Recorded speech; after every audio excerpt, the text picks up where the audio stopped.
கடினமாக உழைத்துக் கொண்டிருக்கும் அன்பு பச்சை கிளியை பத்திரமாக பார்த்துக் கொள்ளவும். ஏனென்றால் அவன் என் கண்ணுக்குள்ளே திரிகிறான்.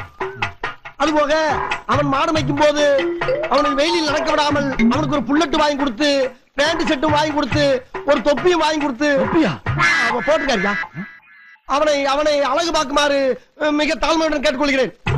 அதுபோக அவனை கயிற்று கட்டில் போட்டு வெளியில் படுக்க விடாமல் ஒரு பஞ்சுமத்தை வாங்கி கொடுத்து அவனுக்கு ரூம்பு போட்டு ஏசி போட்டு தருமாறு கேட்டுக்கொள்கிறேன்.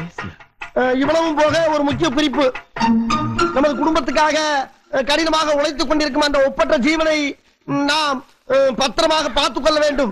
அப்பொழுதுதான் நாம் எல்லோரும் பத்திரமாக இருக்க முடியும். மொத்தமா 4 வருடம் இருக்கு. 4 வருடம் ஆனா கூட்டத்தில் எழுதியிருக்காரு அவரு. கூட்டெழுத்தா? அதுடா கூட்டெழுத்து. நாம் படிச்சிருக்கல கூட்டெழுத்து. அந்த டீச்சர்ட்ட அப்படிதான் எழுதிருப்பாங்க. கேளுங்க. என்ன அப்படி பாக்குறீங்க? என் மேல சந்தேகமா தம்பி இவ்வளவு விஷயம் எழுதிருக்கானே, நீ ஒரு தடவை தான் பார்த்த. ஐயா